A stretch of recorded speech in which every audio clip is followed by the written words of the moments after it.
আসসালামু আলাইকুম রহমতুল্লাহ। এমকে জামান রচিত easy plus hand note and বিশ্বমানের বইয়ের পক্ষ থেকে আপনাদের স্বাগত। আজকের টিউটোরিয়ালের বিষয় লিভারেজ।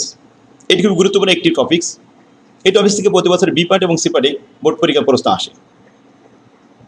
লিভারেজ বলতে আমরা বুঝি ঋণকৃত মূলধন বিনিয়োগ করে সর্বোচ্চ মুনাফা অর্জন করার ক্ষমতা।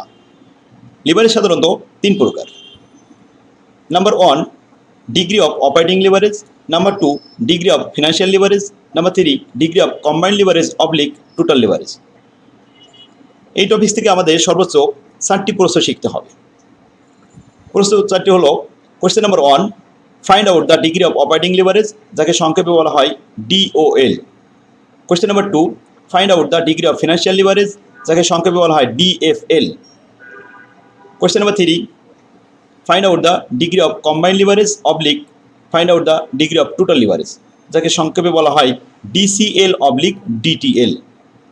Question number 4, find out the break even point in unit and in টাকা। এবং এর সাথে আমাদের একটা ব্রেক ইভেনের চার্ট শিখতে হবে। সেক্ষেত্রে তাহলে চলুন আমাদের বই থেকে আমরা এই অধ্যায়ের অঙ্কগুলো শিখে আসি। যেহেতু এই অধ্যায়ের অঙ্কগুলি সূত্রের মাধ্যমে করতে হয়, তাই প্রথমে আমাদের সূত্র সম্পর্কে কিছু কনসেপ্ট ক্লিয়ার করতে হবে। সেক্ষেত্রে দেখুন, সূত্রে আমাদের এই চার্টটা প্রয়োজন হবে। এই চার্ট সম্পর্কে আমাদের ইনকাম স্টেটমেন্টের চার্ট এটা ক্লিয়ার রাখতে হবে। ক্যাপিটাল স্ট্রাকচারেও আমরা এই ধরনের চার্ট শিখেছি। যেমন সেল থেকে ভেরিয়েবল কস্ট বাদ দিলে কন্ট্রিবিউশন পাওয়া যায়। কন্ট্রিবিউশনের পরেই ফিক্সড কস্ট বাদ দিতে হয়, EBIT থাকে। EBITর পরে ইন্টারেস্ট বাদ দিতে হয়, তাহলে EBT থাকে, earning before tax. Earning before ট্যাক্সের থেকে ট্যাক্স বাদ দিলে আর্নিং আফটার ট্যাক্স EAT হয়। EAT থেকে প্রিফারেড ডিভিডেন্ড বাদ দিতে হয় যদি থাকে, দিলে বাদ দেওয়ার পরে যেটা থাকে সেটার নাম হলো EACS, earning available for common stock share. EACS K number of share দ্বারা ভাগ করতে হবে, তাহলে EPS পাওয়া যাবে। এই চার্টটা সম্পর্কে আমাদের ক্লিয়ার কনসেপ্ট থাকতে হবে, কারণ আমাদের যে সমস্ত প্রশ্নগুলো লিভারেজে দেওয়া হবে, এখানে যে কোনো একটা আইটেম অমিট থাকতে পারে, কিন্তু আমরা সেটা ফিলিং দ্য গ্যাপ পূরণ করে একটা চার্ট তৈরি করে নেব। এবার আসুন 4টি সূত্র আমরা দেখে আসি। প্রথমে ডিগ্রি অফ অপারেটিং লিভারেজ, যাকে বলা হয় DOL। সূত্র হলো contribution divided by EBIT oblique sale minus variable cost. Sale থেকে ভেরিয়েবল কস্ট বাদ দিলে কন্ট্রিবিউশন পাওয়া যায়। কন্ট্রিবিউশনকে EBIT দ্বারা ভাগ করতে হবে। EBIT কীভাবে পাওয়া যাবে? সেল প্রাইস থেকে ভেরিয়েবল কস্ট এবং ফিক্সড কস্ট বাদ দিলে EBIT পাওয়া যাবে। যে কোনো একটা সূত্র আমরা এখান থেকে ইউজ করতে পারবো। প্রশ্নে যদি কন্ট্রিবিউশন দেওয়া থাকে সরাসরি, তাহলে আমরা এটা ইউজ করবো। আর যদি সরাসরি কন্ট্রিবিউশন দেওয়া না থাকে, সেল প্রাইস ভেরিয়েবল কস্ট এভাবে দেওয়া থাকে, তাহলে আমরা দ্বিতীয়টা ইউজ করবো। এবার আসুন 2 নম্বর সূত্র, DFL, degree of financial leverage. এটা প্রশ্নপত্রে দুইভাবে থাকতে পারে। যদি প্রশ্নপত্রে প্রিফারেড ডিভিডেন্ড না থাকে, তাহলে সূত্র হলো EBIT ডিভাইডেড বাই EBT। এটা দ্বারা আমাদের DFL বের হবে, ডিগ্রি অফ ফিনান্সিয়াল লিভারেজ। যদি প্রশ্নপত্রে প্রিফারেড ডিভিডেন্ড থাকে, তাহলে এই সূত্র চলবে না, তখন আমাদের দ্বিতীয় সূত্র অ্যাপ্লাই করতে হবে, EBIT divided by EBT minus preferred dividend divided by 1 minus tax rate. এই সূত্রটা কখন হবে? যখন প্রিফারেড ডিভিডেন্ড থাকবে প্রশ্নপত্রে। অবলিক দেওয়া হয়েছে যে EBIT কীভাবে বের হয়। যদি প্রশ্নপত্রে EBIT দেওয়া না থাকে, তাহলে আমরা সেল প্রাইস থেকে ভেরিয়েবল কস্ট মাইনাস করবো, ফিক্সড কস্ট মাইনাস করবো, EBIT পেয়ে যাবো। ডিভাইড বাই EBT কীভাবে বের হয়?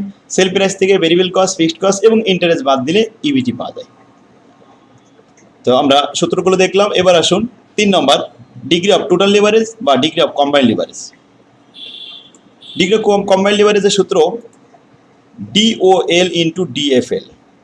অর্থাৎ উপরে যে দুইটা রিকোয়ারমেন্ট আমরা করেছি, এই দুইটা গুণ করলে হবে degree of operating leverage into degree of financial leverage. দুটো গুণ করলে ডিগ্রি অফ কম্বাইন্ড লিভারেজ পাওয়া যাবে বা টোটাল লিভারেজ পাওয়া যাবে। অবলিক দেওয়া হয়েছে, এই সূত্র অ্যাপ্লাই করতে পারি আমরা, যে সেল প্রাইস থেকে ভেরিয়েবল কস্ট বাদ দিলে কন্ট্রিবিউশন পাওয়া যায়। কন্ট্রিবিউশনকে EBT দিয়ে ভাগ করতে হবে। EBT কীভাবে পাবো? সেল প্রাইস থেকে variable cost minus, fixed cost minus এবং ইন্টারেস্ট মাইনাস, তাহলে কী পাওয়া যাবে? EBT পাওয়া যাবে। আর কন্ট্রিবিউশনকে EBT দ্বারা ভাগ করলে ডিগ্রি অফ টোটাল লিভারেজ পাওয়া যাবে। এবার আসুন আরেকটা, break even point in unit, fixed cost divided by sale price minus variable cost, এতে আসে কন্ট্রিবিউশন পার ইউনিট। তাহলে ব্রেক ইভেন ইন ইউনিট বের করার সময় ফিক্সড কস্টকে কন্ট্রিবিউশন পার ইউনিট দ্বারা ভাগ করলে ব্রেক ইভেন পাওয়া যাবে। এবার আসুন এই সূত্রগুলো আমরা অ্যাপ্লাই করব অঙ্কের মাধ্যমে। আমাদের বইয়ের প্রবলেম নম্বর 1,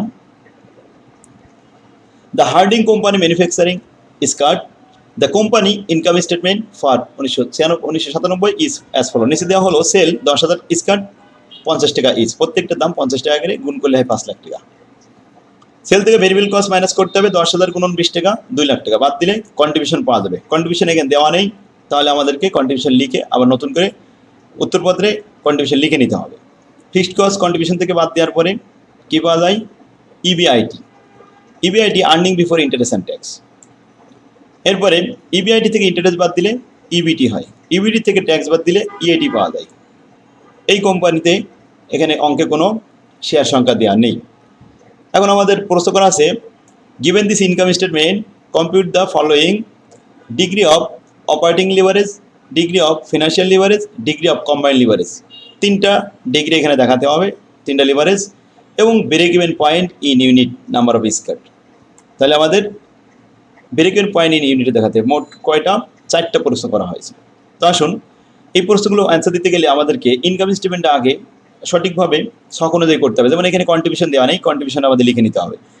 তাহলে পূর্ণাঙ্গ একটা ইনকাম স্টেটমেন্টের ছক তৈরি করতে হবে। তার জন্য আমরা প্রথমে দেখেছি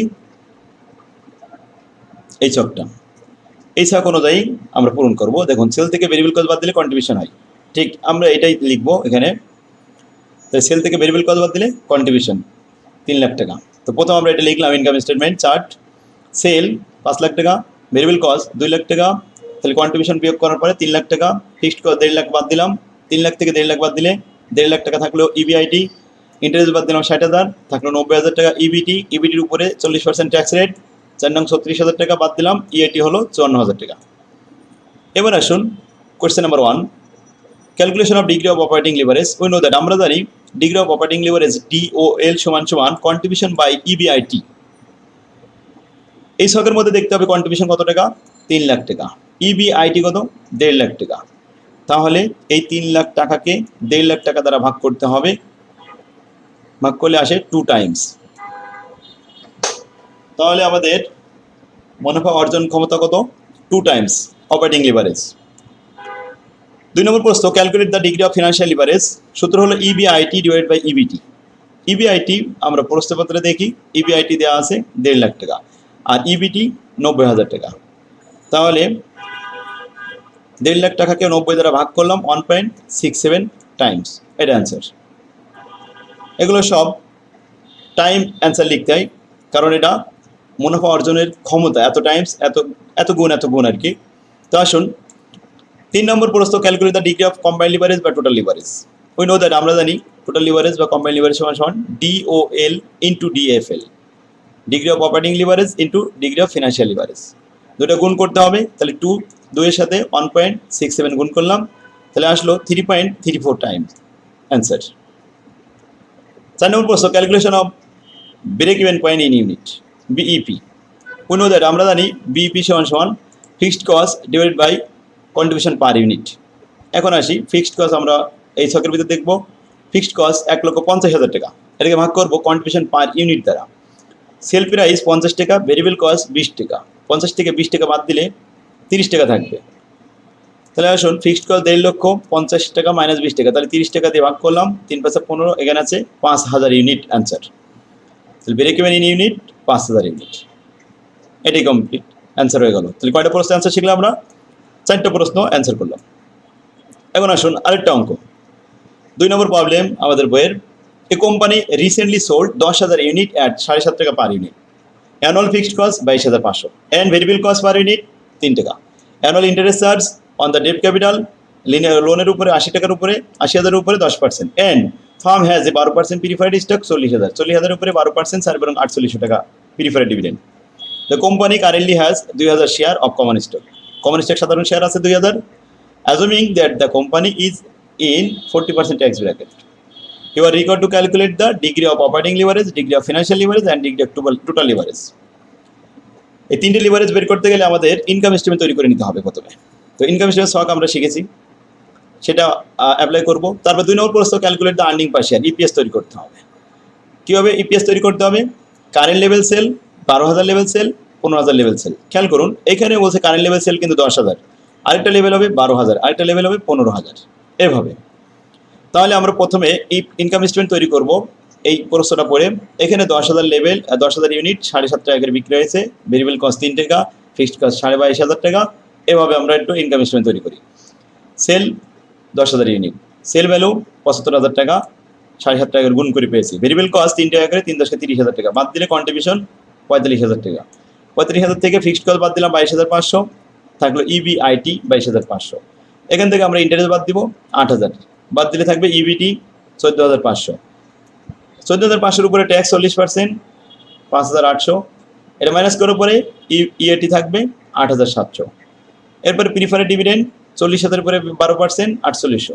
8,700 থেকে 8,400 বাদ দিলে ইএসিএস 3,900 টাকা।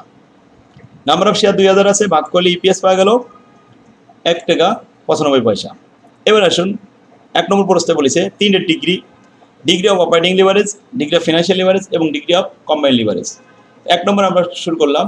উই নো দ্যাট, আমরা জানি ডিওএল, ডিগ্রি অফ অপারেটিং লিভারেজ সমান সমান কন্ট্রিবিউশন বাই ইবিআইটি। কন্ট্রিবিউশন এই অঙ্কে আমাদের দেখে আসতে হবে। এখানে কন্ট্রিবিউশন কত ছিল? কন্ট্রিবিউশন ছিল 45,000 আর ইবিআইটি ছিল 22,500। এখন আসুন আমরা 45,000কে 22,500 দ্বারা ভাগ করলে 2 টাইমস, এটা অ্যান্সার আসলো। 2 নম্বর প্রশ্ন ডিগ্রি অফ ফিনান্সিয়াল লিভারেজ। যেহেতু প্রশ্নপত্রে প্রিফারেড ডিভিডেন্ড আছে, তাহলে ফিনান্সিয়াল লিভারেজের যে দ্বিতীয় সূত্রটা আমরা দেখেছিলাম ওই সূত্রটা অ্যাপ্লাই করবো। এখন দেখুন, প্রথমে উপরে ইবিআইটি আর নিচেই EBT minus preferred dividend on minus tax rate.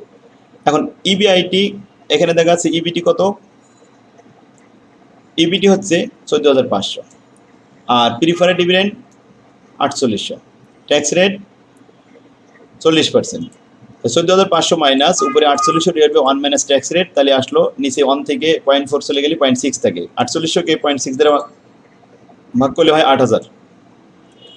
14,500 থেকে 8,000 বাদ দিলে 6,500 থাকে, আর উপরে 22,500 ইনটেক অবস্থা থাকলো। এটাকে ভাগ করলাম 3.46 টাইম, অ্যান্সার। আশা করি এটা বুঝতে পারছেন। এটা আমরা কেন লিখলাম? কারণ প্রশ্নপত্রে প্রিফারেড ডিভিডেন্ড ছিল। যখন প্রিফারেড ডিভিডেন্ড থাকবে তখন শুধুমাত্র মনে রাখবেন যে ডিএফএল এর সূত্র এটা ইউজ করতে হবে। আর যদি প্রিফারেড না থাকে তাহলে পরের এই অংশটুকু আসবে না, শুধুমাত্র ইবিআইটি ডিভাইড বাই ইবিটি দ্বারা আমরা ভাগ করলে পেয়ে যাব। 3 নম্বর প্রশ্ন calculation of degree of combined leverage. Combined leverage হলো ডিওএল ইন্টু ডিএফএল। ডিওএল এখানে আমাদের অ্যান্সার পাওয়া গেছে কত? 2 টাইমস, আর ডিএফএল 3.46। তো 2 সাথে 3.46 গুণ করলাম, আসলো 6.92 টাইমস, অ্যান্সার। তাহলে একে এ বি সি 3টে আমরা পেয়ে গেছি কি কি? Degree of operating leverage, degree of financial leverage, degree of total leverage. 2 নম্বর প্রশ্ন বলছে calculation of EPS when current level sell, 12,000 level sell, 15,000 level sell. তো সেলস লেভেল অফ ইউনিট 10,000, 12,000 এবং 15,000। কারেন্ট লেভেল কিন্তু 10,000 ছিল। প্রশ্ন দেওয়া ছিল, আমরা একটু দেখে আসি প্রশ্নটা। এখানে বলছে কারেন্ট লেভেল 10,000 ইউনিট, তো 12,000 ইউনিট এবং 15,000 ইউনিট, এই 3টে লেভেলে আমাদের ইপিএস দেখাতে হবে। এটাই আমাদের শেষ প্রশ্ন। তা আসুন সেলস ভ্যালু লিখলাম 7.5 টাকা করে 10,000 গুণ করলে 75,000, 12,000-এর সাথে গুণ করলে 90,000, আর 15,000-এর সাথে 7.5 টাকা গুণ করলে হয় 1,12,500। 3 টাকা করে ভেরিয়েবল কস্ট, 3 10 30,000 টাকা, 3 12 70,000 টাকা, 3 15 45,000 টাকা ভেরিয়েবল কস্ট। বাদ দিলে কন্ট্রিবিউশন পাওয়া যাবে। কন্ট্রিবিউশন থেকে ফিক্সড কস্ট বাদ দিতে হবে 12,500, 12,500, 12,500। বাদ দেওয়ার পরে যেটা থাকবে সেটাকে হচ্ছে ইবিআইটি। ইবিআইটি 22,500, এটা 31,500, এটা হলো 45,000। এখান থেকে ইন্টারেস্ট মাইনাস করতে হবে। ইন্টারেস্ট 80,000-এর উপরে 10%, 8,000, 8,000, সবার জন্য 8,000। বাদ দেওয়ার পরে যেটা থাকে এটাকে বলে আর্নিং বিফোর ট্যাক্স, ইবিটি। ইবিটির উপরে ট্যাক্স ধার্য করতে হবে 40%। 40% ট্যাক্স ধার্য করার পরে এটা কিন্তু মাইনাস করলাম, তাহলে থাকলো ইএটি। ট্যাক্স বাদ দেওয়ার পরে যেটা থাকে হচ্ছে আর্নিং আফটার ট্যাক্স। ইএটি থেকে প্রিফারেড ডিভিডেন্ড বাদ দিতে হবে। প্রিফারেড ডিভিডেন্ড 40,000-এ 12%, 4 এবং 4800, প্রত্যেক ঘরে 4800 করে মাইনাস করলাম। মাইনাস করার পরে দেখো ইএসিএস, ইএসিএস earning available for common stock share. এটাকে নাম্বার অফ শেয়ার দ্বারা ভাগ করবো। নাম্বার অফ শেয়ার দেওয়া আছে 2,000, 2,000 দিয়ে ভাগ করলে ইপিএস পাওয়া যাবে। এখন আসুন ইপিএস আমরা পেয়ে গেলাম। এবার percentage change in sale, percentage change in EBIT, percentage change in EPS, এটা আমাদেরকে চাওয়া হয়েছে কি হবে দেখুন। এবার বলা হচ্ছে calculate the earning per share EPS and effect on this act. Effect বা প্রভাব দেখাতে হবে। তাহলে আমাদের সেল যখন বৃদ্ধি করব তখন আমাদের কত পার্সেন্ট বৃদ্ধি পাবে, ইবিআইটি কত পার্সেন্ট, ইপিএস বাড়বে, কত পার্সেন্ট সেল বাড়বে, এগুলো দেখাতে হবে। যেহেতু 12,000 ইউনিট হয়েছে, 15,000 ইউনিট হয়েছে, তো শতকরা দেখানোর জন্য আমরা নিচে এখানে লিখেছি পার্সেন্টেজ চেঞ্জ ইন সেল। প্রথমে আগে ছিল আমাদের 10,000 লেভেল, এখন কত 12,000, তাহলে 2,000 বৃদ্ধি পেয়েছে।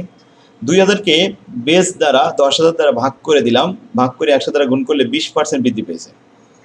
দ্বিতীয়টা এই লাস্টেরটা 15,000 মাইনাস 10,000, তাহলে কত 5,000 বৃদ্ধি পেয়েছে। 5,000কে 10,000 দ্বারা ভাগ করে 100 দ্বারা গুণ করলে 50%, তাহলে বিক্রয় 50% বেড়েছে আর এটা 20% বেড়েছে। পার্সেন্টেজ চেঞ্জ ইন ইবিআইটি, দেখুন বিক্রয় 20% বাড়ানো হয়েছে, কিন্তু ইবিআইটি কত বেড়েছে, ইবিআইটি আগে ছিল 22,500 আর এখন কত আছে, হ্যাঁ দ্বিতীয় লেভেলে দেখতে পাচ্ছি 31,500, তৃতীয় লেভেলে 45,000। তাও আমরা প্রথমটা এটা দেখাই, 31,500 থেকে 22,500 মাইনাস করে 22,500 দ্বারা ভাগ করে 100 দ্বারা গুণ করলে 40%। অর্থাৎ বিক্রয় যখন আমরা 20% বৃদ্ধি করলাম তখন আমাদের ইবিআইটি বেড়ে গেল 40%। লাস্টেরটা দেখি 45,000 মাইনাস 22,500 ডিভাইডেড বাই 22,500 ইন্টু 100। তাহলে 45 থেকে 22,500 মাইনাস করলে 22,500 থাকে, সেটাকে আবার 22,500 দ্বারা ভাগ করে 100 দ্বারা গুণ করলে 100%।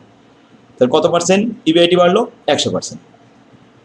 Percentage change in EPS, EPS আমাদের প্রথমটা হচ্ছে 1 টাকা 95 পয়সা আর দ্বিতীয়টা হচ্ছে 60 টাকা 65 পয়সা। 60 টাকা 65 থেকে 1 টাকা 95 মাইনাস করবো আর ডিভাইডেড বাই 1 টাকা 95 দিয়ে ভাগ করে একসাথে গুণ করবো, 138% ইপিএস বেড়েছে। দেখুন মাত্র 20% বিক্রয় বৃদ্ধি করেছি আমরা, অথচ 138% ইপিএস বেড়ে গেছে। এভাবে লাস্টেরটা আসুন, ইপিএস কত 8 টাকা 70 পয়সা, 8 টাকা 70 পয়সা থেকে 1 টাকা 95 পয়সা মাইনাস করলাম, মাইনাস করে 1 টাকা 95 পয়সা দিয়ে ভাগ করলাম ইন্টু 100, এতে কত আসলো 346%। 50% বিক্রয় বৃদ্ধি করে ইপিএস বেড়ে গেছে 346%, বহু গুণে বৃদ্ধি পেয়েছে। এটাই হলো লিভারেজের প্রভাব। তো লিভারেজ অনেক সময় শূন্য হয়, কখন শূন্য হয়, যখন বাইরের ঋণকৃত মূলধন না থাকে তখন লিভারেজ শূন্য হয়ে যায়। অর্থাৎ বাইরের ঋণকৃত মূলধন বিনিয়োগ করে সেখানে আমরা সর্বোচ্চ মুনাফা অর্জন করার যে ক্ষমতা, এটাই হলো লিভারেজ। এজন্য এই ফার্মকে বলা হয় লিভারেজ ফার্ম। লিভারেজ ফার্ম হচ্ছে ঋণকৃত মূলধন নিয়ে যারা ব্যবসা করে তাদেরকে বলা হয় লিভারেজ ফার্ম, আর যারা ঋণ নেয় না তাদেরকে বলে আনলিভারেজ ফার্ম। যখন আমরা লিভারেজ সম্পর্কে বুঝলাম, তো আশা করি বুঝতে পারছেন। এখন এই যে বৃদ্ধি পেয়েছে এইগুলো আমরা একটু ব্যাখ্যা করব। কীভাবে ব্যাখ্যা করব দেখুন, since the DOL is 2 Times, এই যে ক্ষমতা আমরা নির্ণয় করেছিলাম ডিগ্রি অফ অপারেটিং লিভারেজের ক্ষমতা আসছিল 2 টাইমস, এটা আমরা একটু দেখে আসি। দেখুন 2 টাইমস লেখা ছিল, তাহলে সেল আমরা বৃদ্ধি করেছি কত 20%, তাহলে ইবিআইটি তার দ্বিগুণ বাড়বে অপারেটিং লিভারেজে। দেখুন এটা লেখা হচ্ছে increase in sale 20%, so resulted 20% into 2, 40% increase in EBIT. Sales যা বাড়ানো হবে তার দ্বিগুণ বাড়বে ইবিআইটি। কীভাবে বুঝলাম, অপারেটিং লিভারেজ ছিল 2 টাইমস, এই জন্য। ইনক্রিজ ইন সেল 50%, এখানে বলছে ইনক্রিজ ইন সেল 50%, তো 50% দিয়ে হয়, সো রিজাল্টেড 50% ইন্টু 2, তাহলে 100% ইনক্রিজ ইন ইবিআইটি। দেখুন তাই হয়েছে, ইবিআইটি 100% বৃদ্ধি পেয়েছে। ক্লিয়ার? তাহলে আমরা ডিগ্রি অফ অপারেটিং লিভারেজের সাথে ইবিআইটির একটা মিল দেখলাম, যে এইটাই হচ্ছে আমাদের সর্বোচ্চ মুনাফা বৃদ্ধির একটা ক্ষমতা, এই লিভারেজ। এবার আসুন তাহলে effect of DOL on EBIT, ডোলের প্রভাব সর্বদাই ইবিআইটির উপরে প্রভাব পড়ে, আর সেটাই প্রমাণ করলাম। আবার বলি, যেহেতু আমাদের ডোল 2 টাইমস বেড়েছে, তা since the DOL is 2 times, increase in sale 20%, so resulted 20% into 2, 40% increase in EBIT. আবার increase in sale 50%, so resulted 50 into 2, 100% increase in EBIT. Clear? এবার আসুন ইফেক্ট অফ ডিএফএল, ডিএফএল এর প্রভাব সবসময় ইপিএস এর উপর পড়ে, অন ইপিএস এর উপর। Since the degree of financial leverage is 3.46 Times, increase in EBIT 40%, so resulted 40% into 3.46, এতে আসে 138% ইনক্রিজ ইন ইপিএস। এখন 138% ইনক্রিজ ইন ইপিএস, দেখুন এখানে আসছে ইপিএস এর ইনক্রিজ কত 138%। একইভাবে ইনক্রিজ ইন ইবিআইটি 100%, এইমাত্র যে 100% লাস্ট কলামে দেখলাম, সো রিজাল্টেড 100% ইন্টু 3.46, তার মানে 46% ইনক্রিজ ইন ইপিএস, অর্থাৎ 346% ইনক্রিজ হয়েছে ইপিএস। ক্লিয়ার? তাহলে ইফেক্ট অফ ডিএফএল, ডিএফএল এর প্রভাব কার উপর পড়ে? ইপিএস এর উপর পড়ে। আর ইফেক্ট অফ ডিটিএল, ডিটিএল এর প্রভাব এটাও ইপিএস এর উপরে পড়ে, অন ইপিএস, ইপিএস এর উপরে পড়ে। তাহলে দুইটার প্রভাব ইপিএস এর উপরে, আরেকটার প্রভাব ইবিআইটির উপরে। কোনটা? ইফেক্ট অফ ডোল, ডোলের প্রভাব on EBIT, effect of DFL on EPS, effect of DTL on EPS. Clear? Since the degree of total leverage is 6.92 times, so এখানে ইনক্রিজ ইন সেল 20%, যেহেতু আমাদের ডাইরেক্ট সেল থেকে আসবে ইপিএস এ। So resulted 20% into 6.92, 138% increase in EPS. একবারে সেলের থেকে total leverage গুণ করলে সেলে আসবে 138% ইপিএস এর উপর প্রভাব পড়বে। Increase in sale 50%, so resulted 50% into 6.92, সুতরাং 364% ইনক্রিজ ইন ইপিএস। ক্লিয়ার? তাহলে আমরা কয়টা ইফেক্ট দেখলাম? তিনটে ইফেক্ট। এটা হচ্ছে effect of DOL on EBIT, effect of DFL on EPS, effect of DTL on EPS. Clear? তাহলে আমরা ইনশাল্লাহ degree of financial degree leverage সম্পর্কে বিস্তারিত জানলাম। তো আগামী ক্লাসে আমরা এরপরের থেকে 3 নম্বর ক্লাসটা 3 নম্বর প্রবলেম থেকে শুরু করব। আজকের ক্লাসে আপনারা আমার বই থেকে এই দুইটা অঙ্ক প্র্যাকটিস করবেন। আগামী ক্লাসে আমরা 3 নম্বর প্রবলেম থেকে আবার শুরু করব। তো সেক্ষেত্রে আজকের ক্লাস তাহলে আমাদের এখানে শেষ হলো। আল্লাহ হাফেজ, আসসালামু আলাইকুম রহমতুল্লাহ।